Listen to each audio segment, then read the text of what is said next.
Welcome to the Album Nerds Podcast with your hosts, Andy, Don, and Dude. Hell no, we won't go. Make love, not war. War. Good God, y'all. What is it good for? Absolutely nothing. Say it again. It's the Album Nerds Podcast. I'm Dude. I got Andy and Don with me. Andy, what's happening, my friend? Hey man, I got my boots on. I got my picket signs constructed here. Oh, the boots are very important to protest. Yeah. They're made. It's required. Made for boots. Yeah, I feel like I need boots on to like really stomp around and make each footstep like count. You know? Jeez.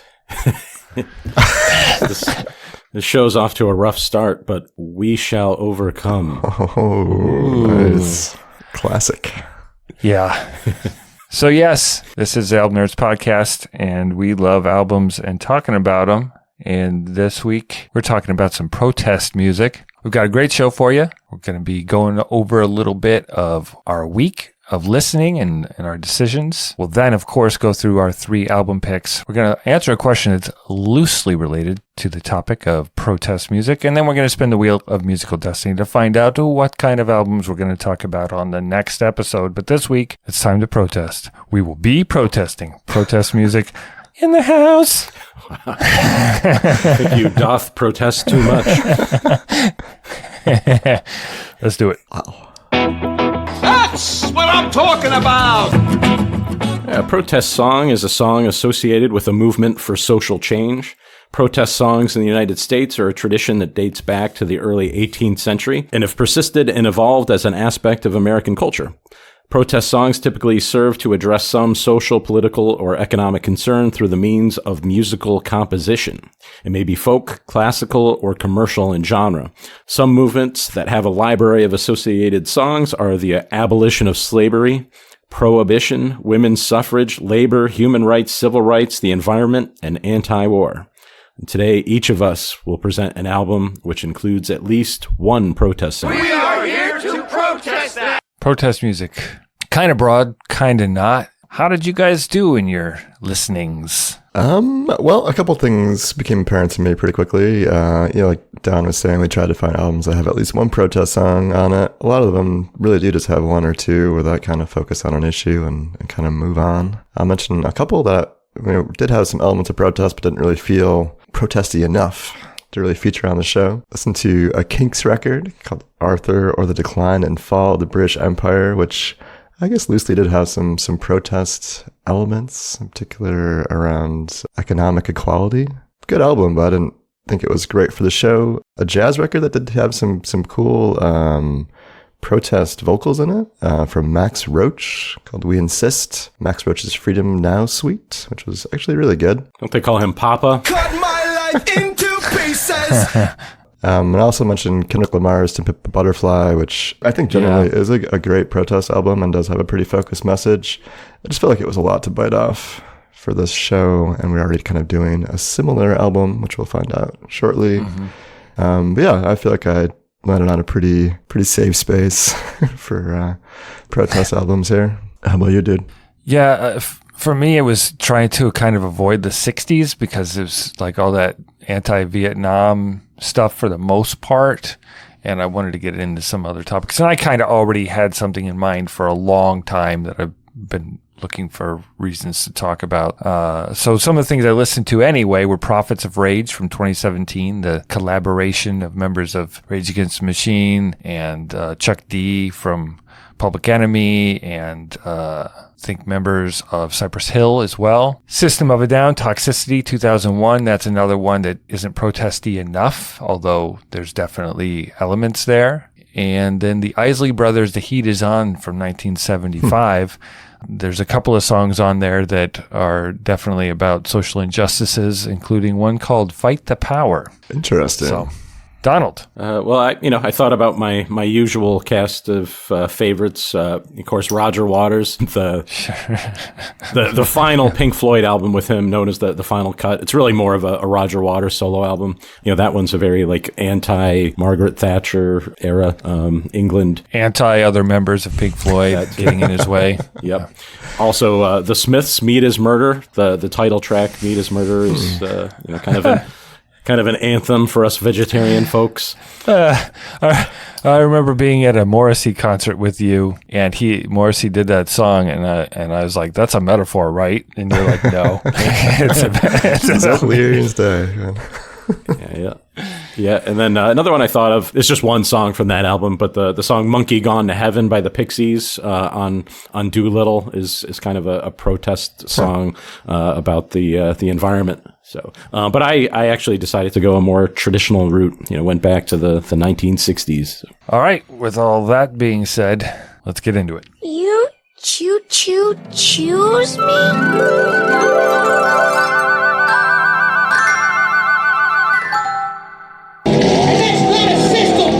Changes every 4 years. It's a system that we have to break down. Preach it, Zach. My protest music album, going with Rage Against the Machine and their debut studio album from 1992. This is Killing in the Name. Killing in the name of. Killing in the name of. Those who died are justified. Sorry. Was that? That sounded more like a Beastie Boy. Yeah, that's more like Sabotage than Killing in the Name. So anyway, pretty controversial song. That song ends with the refrain of "fuck you, I won't do what you tell me." It was written in part in response to the Rodney King beating, which had happened in the prior year, I believe. The trial was coming up. It was really, for me, that first moment where I really realized how deep the racial divide was in our country, or how deep-seated some of these issues were. I think the song nicely highlights that, and it got a lot of press, positive and negative at the time. Got these guys who definitely put Rage Against the Machine on the map. 3 words I used to describe this album are revolution in a bottle. I mean, the lyrics obviously are pretty inflammatory, I guess I would say, or, definitely pushing people towards action. I think, that combined with just the aggressiveness of the music, I think really does kind of lead to sort of this powder keg of emotions and energy built up on this record, and especially during their career. But I think what struck me most going back to this was, man, they created such a cool hodgepodge of sounds. I mean, you had really represented hip hop, metal, and rock at a time where that wasn't really being done. I mean, it really wasn't done as arguably as well as they did it ever again. But, that sound wasn't really popular at the time. I mean, hip hop was still pretty young in terms of mainstream adoption at this point. Who was the intended audience for this, do you think? Was it for everyone to start thinking about things, or was it really not aimed at suburban youths? I don't know. I mean, for me, growing up at that time period, I felt like it resonated with the young audience, because you were at that age, you're always just fuck the establishment. I want to do things my way. Right. And it really resonates with that whole idea of just overthrowing the man, Yeah, I know. But the establishment is that my dad won't get me a car. Right. But I think that what made them interesting, or probably what gave them such broad appeal, was they did talk about more social issues of the time, and, got into some actual black and white things that were happening, not necessarily just racial, but other issues as well, which made them feel like they were more intelligent and well-spoken, and maybe someone you could get behind and as a representative of your feelings. Well, that was going on in other parts of music and rock and roll at this time. Pearl Jam had songs about domestic abuse and things like that. So I think there was some kind of, it was sort of similar to music of the 60s, where things were being brought up that were less superficial than they had been in the 80s. Mm-hmm. Let me play another cut from the record. This is track 4, Settle for Nothing. Settle for nothing now, and we'll settle for nothing later. If we don't take action now, we'll settle for nothing later. So much for the slow jam. Yeah. Yeah, that's the kind of the first real tempo change on the album. So you have these quiet moments, but then it quickly turns back to rage. I find that song interesting. Seems like in the lyrics, seems like you've got a character in the jail cell, and almost treating it like a comfort. It's like an escape from this this violent world. But then like later in the song, it's about like taking action. The three words I chose to describe the album are renegades of suck. Just kidding. I wish I wish I disliked the album because that would have been fun. Similar to what Andy was saying, that my three words are wake up Gen X. Yeah. Right. So, you've got this generation of, we were latchkey kids just, watching television, no real motivation, towards activism. To me, everything was fine in my world. And there was the Cosby Show and things like that. So you don't necessarily notice that there's a racial divide going on. Right. So, we've done a lot of records, I feel like recently, that are around that late 80s, early 90s period where you are starting to get that blend of hip hop and metal. And these guys do it really seamlessly, so much so that, like, I guess it never really occurred to me that much that, hey, this is a guy rapping, over metal riffs. And I think it's because of the political thing, right? It's so political and so, fueled by rage and action that you don't even notice that that's what it is. Well, the vocal style too is different than what we had experienced from MCs for the most part. Right. It was more screamy like a metal singer. But the cadence of like a rapper at times. But yeah, it wasn't smooth. It wasn't all the things that we had come to expect largely from our MCs. Yeah, and the more I listen to the record, each time I think you start to notice different things or you focus on different things. And I started to lose myself in the musicianship, that rhythm section just, kind of really pulls you through the whole record. Tom Morello, he has like a signature guitar sound. Yeah, something that's never, I think what struck me most about his guitar sound was how well it works in like that sort of hip hop quality. It almost has like a DJ quality to it, the way he scratches the guitar. I don't know exactly how he'd mix that sound, but it sounds like he's like rubbing something against those strings. Yeah. Okay, let's clean this up, huh? Well, it sounds like he is like where this is going with like a metal screwdriver or something, like a drill. Yeah, maybe a power drill. He has kind of that punk rock spirit. Yeah, where I don't know, it's like simpler, but then there are some solos in there. So he's got kind of that that 80s metal guitar style going on too. So it's really just a good mesh of all of it, and it goes well with somebody rapping over it. Yeah, I think they really captured something unique at this time, and it still sounded surprisingly good to me coming back to it after all these years. Why don't we play the opening cut here? It's a little bit of Bomb Track.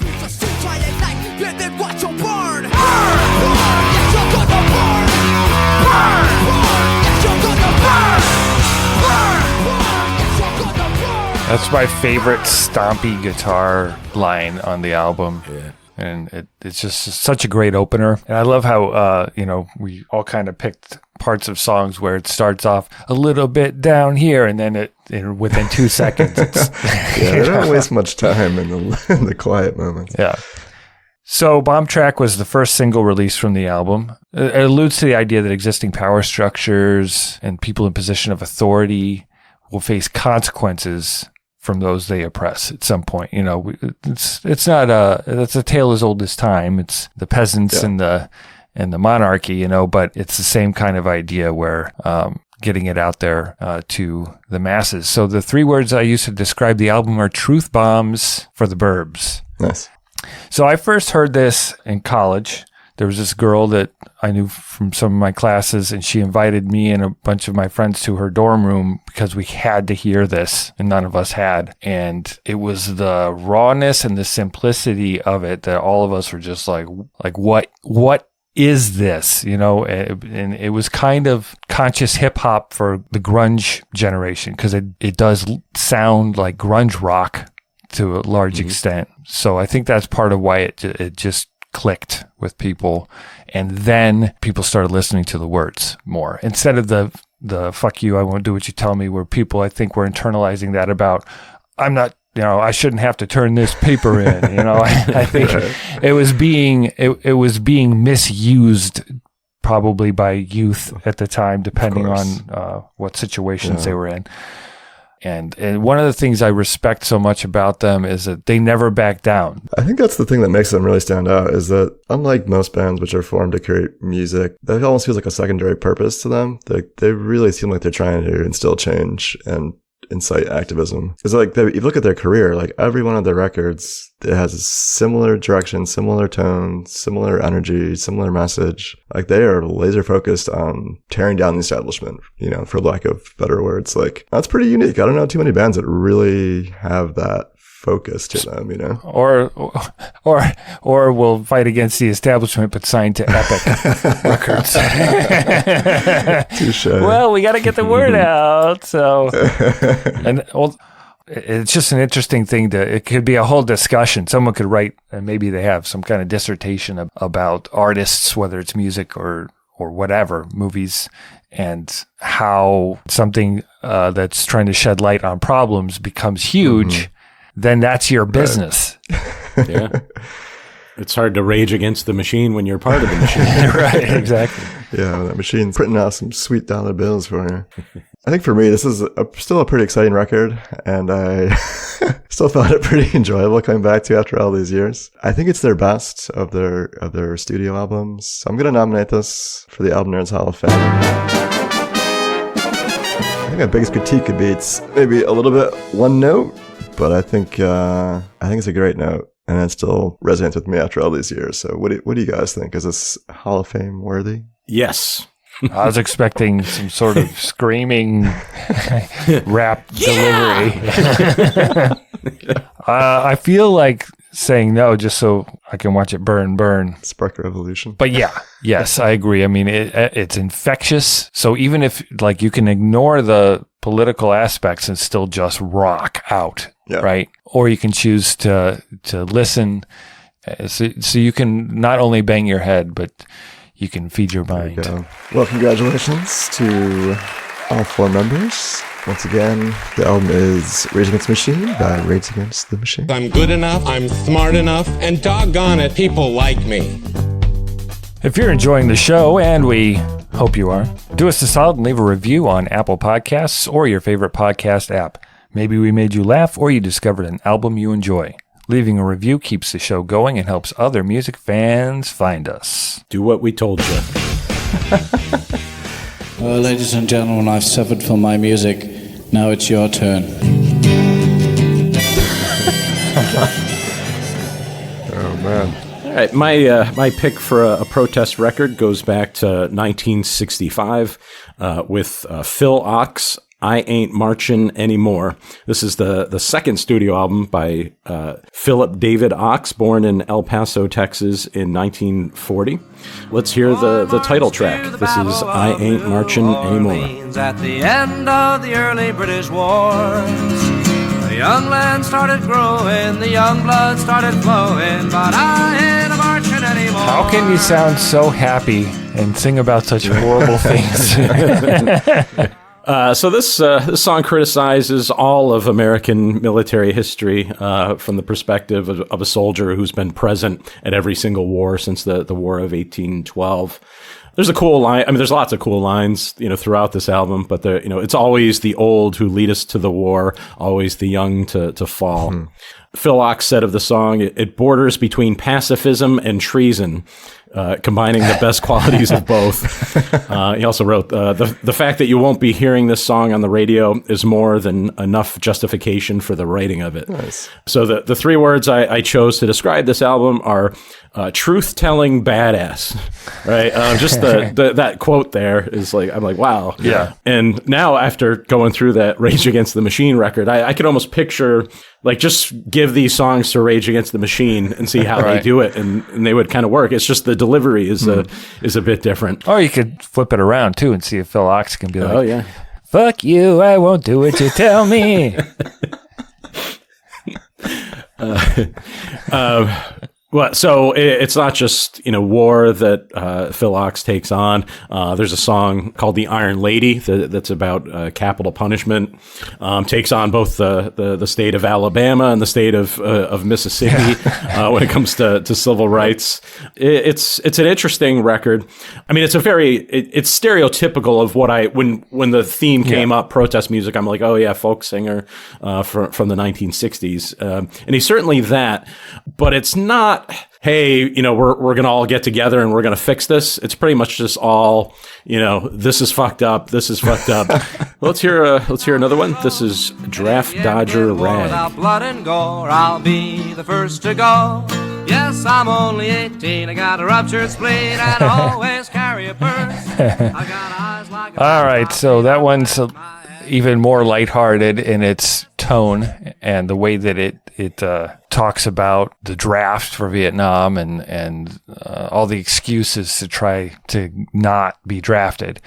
One of the lines that popped out at me the most was, "I always carry a purse," which back then would have been enough to, get you kicked out of the military. But it reminded me of Klinger on MASH. Yeah. That's great. Where he was always trying to get a Section 8 and have them get kicked out because he was crazy because he dressed like a woman. I mean, that's just such an odd thing now, Yeah, very, very of the times, that's for sure. 3 words I used to describe this album are a disturbing pattern. What really popped for me is that songs against war and bloodshed, they just seem to keep coming. We've got stuff from the 60s, stuff from the 80s, stuff from the 90s, and it just is like, is this thing on? You know what I mean? Yeah, especially when you hear like that title cut where he's talking about the wars for like over like the last couple hundred years and like how things haven't really progressed that much. We got the same problems. Yeah, and now, now we have wars still happening and it's still tough to understand the motivations and yeah, it's messed up. Right. So it jumped out at me like, was a dent made? I think they are, but I think it's like tiny dents at a time and they're hard to see unless you look at the bigger picture. But yeah, it struck me how especially because he's so clear, and where you guys were talking about how he lays it all out. Yeah, it just was more. At first, I was like, "Oh, boring folk guy," and then I was like, "Oh man." That's right. Yeah. All right, well, let's hear another one. This is That's What I Want to Hear. Tell you what it's all about. Now nobody listens to a single man when he's walking round down and out. So if you're Maybe the most looking for catchy an song answer, about forming a workers' union I can think of. 3 words I used to describe this album are using a guitar for a picket sign. I just had this mental image of him like kind of walking around the picket lines, with his guitar kind of leading the protesters or the picketers against their cause here. Yeah, I really enjoyed this record as a whole. I think it's cool that he kept it so on point with his message. He covers a variety of topics, it's not all just anti-war stuff. He gets into some pretty interesting race relations towards the end of the album here with cuts like, here's the state of Mississippi. That's a diss track.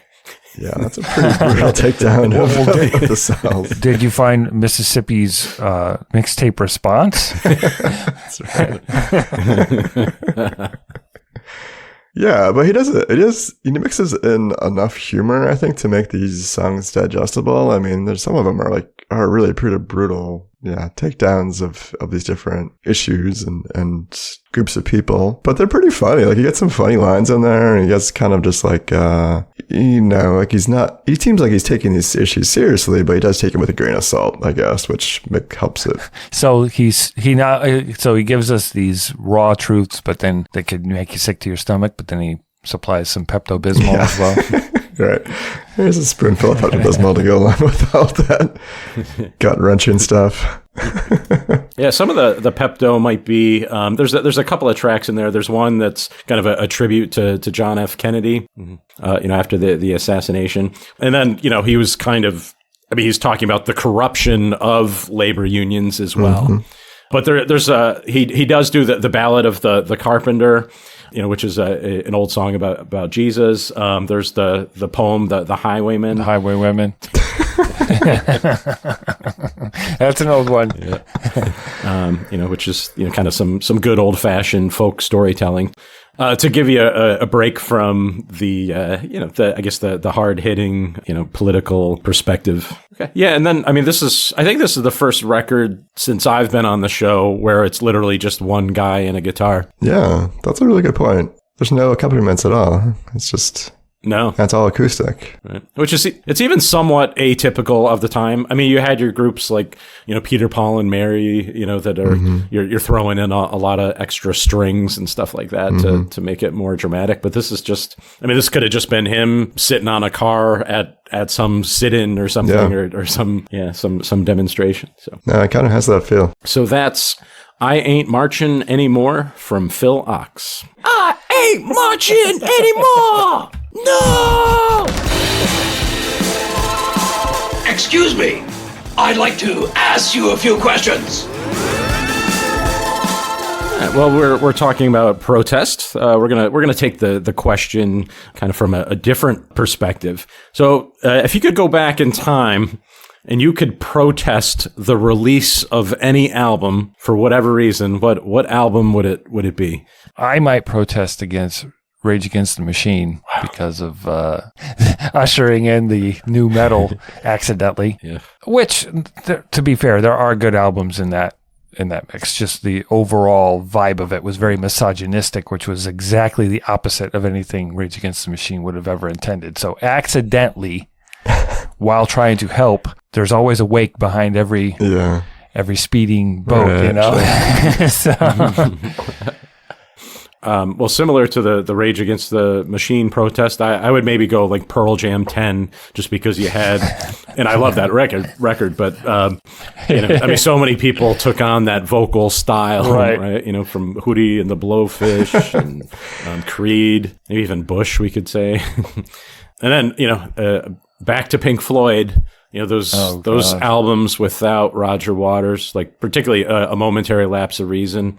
I don't know. It's Literally. like a legacy destroying album, I think. Yeah, I'm struggling with the idea of stopping music from happening. I feel like that's against the whole idea of protesting. You're protesting against this question? I guess so. I don't know, man. I'm glad everything has happened. I think it got us to where we're at, and it's not a bad thing. Yeah. How diplomatic, right? Because we're in such a good place musically. We've been in good places. Yeah. Even disco. I'm a free speech absolutist, man. I do feel strongly that we should get all that crap out there. The marketplace of ideas. Okay. You've changed my mind. I don't have one either. Do you want to protest auto-tune? Or... Okay. What album would you like to block the release of? Let us know. Hit us up on the socials, Facebook, Instagram, Threads, also on the Discord, albumnerds.com/Discord. You make me public enemy number one? Is that some kind of joke? Well, I got a message for you and your friends. You tell them. Yeah, boy! Flavor Flav. Okay, so my choice is kind of an obvious choice. It's the 1990 album Fear of a Black Planet by Public Enemy. It's the third studio album by Public Enemy, released on April 10th, 1990. The album is known for its groundbreaking production by the Bomb Squad, its socially conscious lyrics. It was released as a follow-up to the critically acclaimed It Takes a Nation of Millions to Hold Us Back. Public Enemy really was aiming to create a complex, thematically focused album exploring issues of race, racism, and social justice. Public Enemy was formed in 1985 by Carlton Ridenour, that's Chuck D, and William Drayton, Flavor Flav. Public Enemy's unique formation took place while producing a radio program at Adelphi University in Long Island. Consists of key members Chuck D, lead rapper, Flavor Flav, charismatic hype man, DJ Norman or Terminator X, Rogers, providing beats, and the Bomb Squad are the production team. So why don't we kick things off with a little bit of Fight the Power. Fight the power! Oh, there's the inspiration. That's the Isley Brothers. According to Chuck D, that was the first song he ever heard with a swear word in it, which is why he was fascinated with it as a kid. It said bullshit in the lyrics. Elvis was a hero to most. Elvis was a hero to most, but he never meant to me. Yes, he's straight out racist. The sucker was simple and plain. Motherfucking in John Wayne. 'Cause I'm black and I'm proud. Taking down Elvis and John Wayne in one song. Yeah. I thought that was, that's a pretty well-known line, but I think it's so smart in what it says. It takes these American icons, Elvis and John Wayne, and says, hey, these guys aren't everybody's heroes. We got our own stuff going on here. We have our own heroes that are fighting to give us the same opportunities and equality that you, John Wayne, Elvis-loving people are afforded, right? And I think that, for me, when I first heard this album in high school, a friend of mine gave me a cassette copy, same guy that turned me on to De La Soul.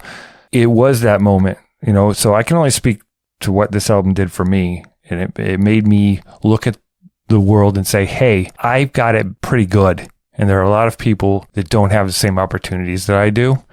And hearing the truths spoken by Public Enemy in this album really did help me to try to look at things from other people's perspectives, especially those in Black America. The 3 words that I used to describe this album, pretty simple: open your eyes. And that's what I was getting at there. And similarly to our experience with listening to Vivid by Living Colour a couple shows ago, they made some really good points too about these two sides of America, and I just hadn't seen it before. But this album in particular was scary, right? It was kind of like the heavy metal explosion of a few years before that scared parents. This was in your face. This was hard. It was the music, the samples, the way they used them were so intense that it was a musical revolution and a lyrical revolution. And in a lot of ways, I think breaking in the dam of telling America, you got to pay attention to what's going on here. You can't ignore us anymore. So, and it's that rebellious sort of heavy metal ethos. You know what I'm saying? Yeah, I think it's also just it's a loud record in terms of the production, but also just vocally, I almost feel like they're shouting at you at times, and it's in your face. Yeah, totally. I think that's intentional. Well, and then they've got that sour and sweet mix where Chuck D is more the teacher, more the authoritarian, giving you these truth bombs and facts and, of what's happening, like in Welcome to the Terror Dome, really getting into some nitty gritty stuff about, like a young man in New York City that was brutally killed by white kids in a neighborhood because he was in their neighborhood, and just truths. But then you've got Flavor Flav also serving some of that up, but with such a different tone. Like the class clown acts up and then the tension is broken in the classroom. Yeah, you need that to break the tension a little bit. Chuck D is intense, man. All right, why don't we jump into a serious subject, but delivered straight from Flavor Town. This is 911 as a joke.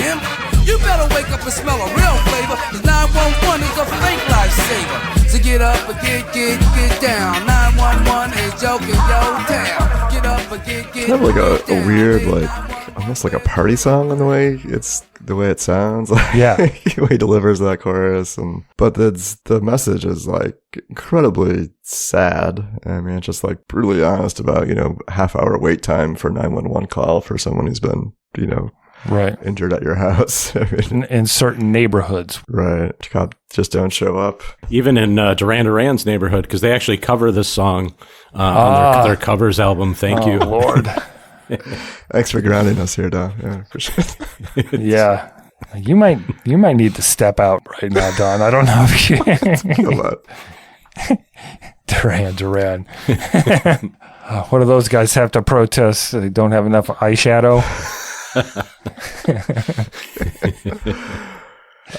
My 3 words describe this record are fear of clearing the samples. This is an album that just never could get made in 2023 because there are so many samples, especially from pretty recognizable sources. all over this record. There must be thousands of them. Yeah, I mean, like you hear Vincent Price's laugh from Thriller, which I'm sure would be locked down. Right. Yeah, there's just a lot of stuff. Back in 1990, there wasn't really that issue, or at least it wasn't a very popular issue where you had people were copyright claims on their music. Yeah, probably in some cases they're so buried in it that maybe they wouldn't be recognizable, so they could get away with using it. Yeah, but I think it's that sheer quantity, like you were saying, that and how they're all just mixed and layered together that makes this a pretty interesting record to listen to, I think. But I think on that track we just played there, 911 as a joke, like Flavor Flav, he sounds good on that song. And the levity that he brings to the record and the group as a whole, I think, is much needed because it is such a serious stuff they're talking about, and Chuck D is so heavy. It's a good mix, and I think it's a long record, and it can be intense to get through, the full hour runtime. But for me, having such an interesting musical landscape that they're kind of working on here with all these cool samples, I think kept me pretty engaged all the way through. All right, so why don't we get into another track, another controversial topic, especially in 1989 and 90. Let's listen to a little bit of Polly Wanna Cracker. Did you pick it? I just wanted you to say Did you pick that just so I had to try and say that? Listen up. She wants a lover right now, but not no brother. A man gotta have a lot of money to get under a cover. Now she's a fine. Yeah, so that, as Dude said, controversial subject, interracial relationships. But actually, what struck me about that song is just the vocal delivery. I didn't know it was Chuck D at first. I thought it was some guest. It has a Samuel L. Jackson vibe to it. Just that, I don't know. I really enjoyed that delivery. It's just an interesting choice, and that song is so weird. Like the backing music and stuff. It's you always pick the weird songs. Yeah, I mean the whole album is the three words I chose are a colorful planet, right? Because it's a very colorful record, right? It's not just one tone. Like going back to some of your early hip hop, we did the first Run DMC album, and it's monochromatic. The whole thing kind of sounds the same, and I think a rap delivery, kind of can be that way, right? Because you're not really changing tone much. But yeah, there's lots of little songs like this, little skits and stuff that give the album a lot of playful texture. And again, I'll just go back to the layers and layers of sampling. I really got lost in that. I think people called them the Phil Spector of hip hop production or something. Yeah, the wall of sound. The wall of sound. It also reminds me of Brian Wilson, who, of course, was influenced by Phil Spector. But like the idea of taking instruments, but by the time they're on the record, you don't even really recognize them, or you're using them in a way that's not typical of them. And really blown away by the production. This feels like it's pretty innovative. What about Fear of a Black Planet? The title track also kind of gets into that interracial, like the fear, with a world full of mostly not white people. If you look at the entire world, and where the black man, black woman, black baby, white man, white woman, white baby, where the children of interracial relationships are categorized by society as being black, and it shouldn't matter, and at the time I had a cousin of mine was in an interracial relationship. They were facing a lot of ugly stuff that I didn't know was real until hearing about it firsthand. So that song always has really resonated with me as well. I mean, it's such a heavy album. Yeah. Well, that's where flavor comes in. Yeah. So this record is really beyond me in some ways. I mean, it's one of those things where you take who you are and you take what you can learn from something. And I think this album has something different to offer for people of all different backgrounds, and it can help you to think about other perspectives. It's one of those that just really gives you all the tools, all the fuel, all the words necessary to really think about it, especially in today's times as well. A lot of these things are still very relevant. So I'm going to nominate this, of course, for the Album Nerds Hall of Fame. Probably one of the best hip-hop records of all time. Definitely one of the most communicative, clear, concise albums of a group of people trying to tell us how they feel. So I'll give it a hell yeah. For the production alone, I think it really stands out as being revolutionary. And then you throw in classic lyrics and, obviously the impact on the culture, I think is very strong, and it holds up well today. So yeah, yes from me as well. Yeah, I think it's a great record. I mean, like other albums we've covered, there's a couple of things that make me uncomfortable. I mean, there's maybe a dash of homophobia in there somewhere, which I would hope, or I believe that probably Chuck D might regret, if you were to ask him today, But yeah, I mean, this is it's a groundbreaking album. It is probably one of the great protest albums of all time. Yes. All right, Public Enemy. You've done a public service. Thank you. And go check out Fear of a Black Planet. All right. Well, not only did we, find albums with a protest song, I think all three of us did a good job picking albums that were pretty much almost all, protest music. Did we learn anything? Yeah, I mean, I guess I was thinking of protest albums mostly from like a race perspective, but a lot of these records that we've picked on had that element, but there was also a lot of other things that people protest as well, which, the anti-war stuff and, labor unions and stuff like that, I think is interesting. There's lots of things to protest. And it's an important part of who we are in our culture. And I'm glad that, music is probably directly tied to that as any medium. So that's awesome. And what I learned was kind of connected to something that we mentioned earlier, was freedom of speech. And I think that the exercising your right for freedom of speech in a creative way is just so much more interesting than, I mean, I understand picket lines. I understand people out, with their placards chanting a line over and over again. But this is just such a more interesting, engaging way to get your points across is through music. And I really learned to appreciate how powerful music can be as a way to deliver that. So it's almost like the music is secondary, and like what's most important is getting the message across. And maybe that's true for all three of these artists. And maybe that's why, they were so well executed. Also, all three artists, I don't think they held back at all, right? I mean, they weren't worried about committing treason, or they weren't worried about what the backlash would be, and that's I think that's why we ended up with three very good albums, and that's One to Grind.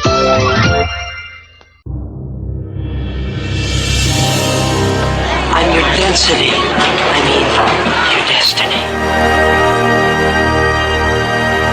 All right, boys and girls, gather around. It's time once again, form a picket line, and we are going to see what the Album Nerds bot has in store for us next week. Gather around, people now. There you go. Give that wheel a spin.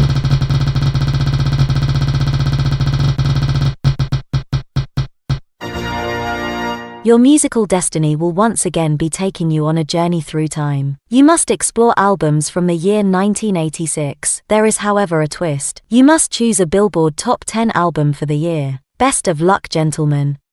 Top 10 albums of 1986. We'll each be picking one of the 10. Okay.